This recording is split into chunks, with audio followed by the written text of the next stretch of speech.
నమస్తే, welcome to Andhraprabha. నేను మీ కమల్.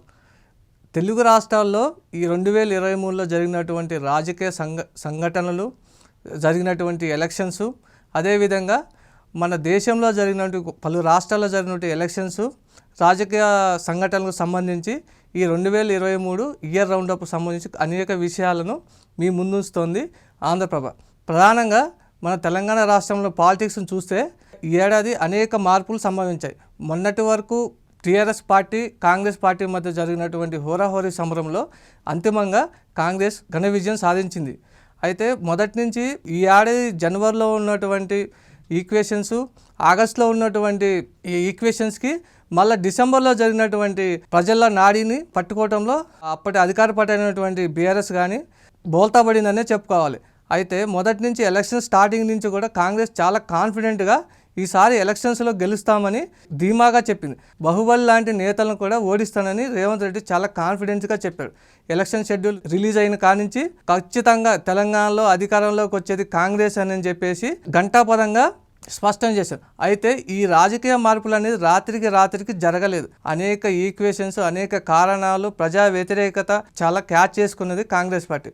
అలాగే రేవంత్ రెడ్డి మీద అనేక ఆరోపణలు ఎన్ని వచ్చినా కూడా ఈ ఎన్నికలు ఏకపక్షంగా జరుగుతాయి, మళ్ళీ కారు పార్టీ అధికారంలోకి వస్తుందని చాలామంది అనుకున్నారు. కానీ అందరి అంచనాలను తలకిందులు చేస్తూ డిసెంబర్లో కాంగ్రెస్ పార్టీ అధికారంలోకి వచ్చింది.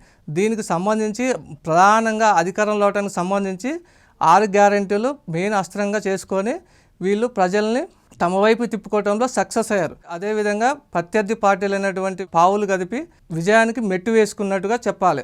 అలాగే ఇప్పుడున్న సిచ్యువేషన్లో 2024 ఈ ఎలక్షన్స్ బేస్ చేసుకొని 2024లో జరిగేటువంటి ఎంపీ ఎలక్షన్స్ని ప్రధానంగా అస్త్రంగా చేసుకొని కాంగ్రెస్ పార్టీ సమాయత్తం అవుతుంది. అయితే రేవంత్ రెడ్డి ముందు లక్ష్యం కన్నా టెస్ట్ మ్యాచ్ అనుకోవాల్సిందే. అసెంబ్లీ ఎన్నికల్లో కాంగ్రెస్ గెలుతుంటే ఒక్కసారిగా గ్రాఫ్ అమాంతం పెరిగిపోయింది.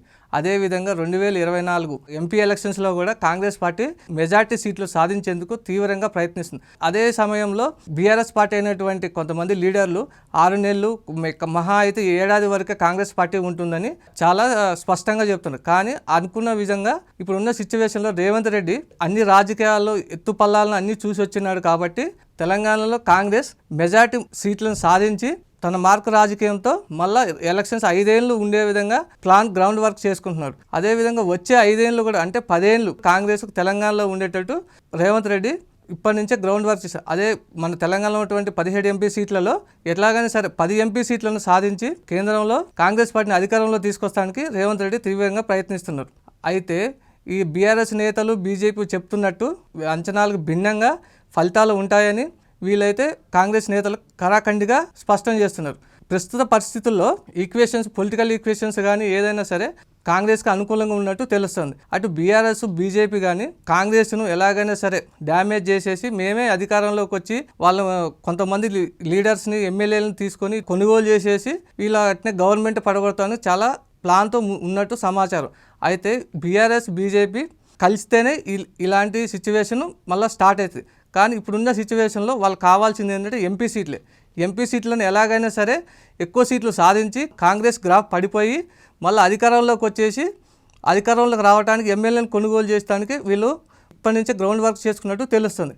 కానీ సిచ్యువేషన్ మాత్రం దానికి ఇంత డిఫరెంట్గా కనపడుతుంది. రేవంత్ రెడ్డి ఉన్నటువంటి ప్లాన్, యాక్షన్స్ వీళ్ళందరినీ కాదని ఎక్కువ సీట్లను సాధిస్తారని చెప్పి కొంతమంది పొలిటికల్ ఎక్స్పర్ట్స్ చెబుతున్నారు. అయితే ఇలాంటి సిచ్యువేషన్లో అటు కర్ణాటకలో కానీ మహారాష్ట్రలో కానీ అదే సీన్ రిపీట్ చేస్తాం. మహా అయితే 6 నెలలు, మహా అయితే ఇంకా 7 ఏడాది వరకే కాంగ్రెస్ కాలం ఉంది, తర్వాత మేము అధికారంలోకి వచ్చి మేము పవర్లోకి వస్తామని చెప్పి అటు బీఆర్ఎస్ కానీ బీజేపీ కానీ ప్లాన్ చేశారు. అయితే ఇలాంటి సిచ్యువేషన్ రావాలంటే వీళ్ళిద్దరు టైఅప్ కావాల్సింది, బీజేపీ, బీఆర్ఎస్. ఇట్లా మహారాష్ట్రలో ఉన్నటువంటి మహావికాస్ ఆఘాడి, కర్ణాటకలో ఉన్నటువంటి కాంగ్రెస్ గవర్నమెంట్ను పడగొట్టి బీజేపీ అధికారంలోకి ఆపరేషన్ కమల్ను ప్రయోగించి ఎమ్మెల్యేలను కొనేసి వాళ్ళు అధికారంలోకి. అలాగని ఇటు తెలంగాణలో కూడా రాబోయే ఎలక్షన్స్లో మెజార్టీ సీట్లు, ఎంపీ సీట్లు సాధించి అటు బీజేపీ కానీ ఇటు బీఆర్ఎస్ కానీ ఇద్దరు కలిసి ఇట్లా కాంగ్రెస్ గవర్నమెంట్ను పడగొట్టడానికి ముందుగానే ప్లాన్ చేస్తున్నట్టు సమాచారం. అలాగే ఇలాంటి సిచ్యువేషన్లో బీజేపీ కనుక గెటిన్ కావాలంటే కంపల్సరీ బీఆర్ఎస్ను డ్యామేజ్ చేయాల్సిందే.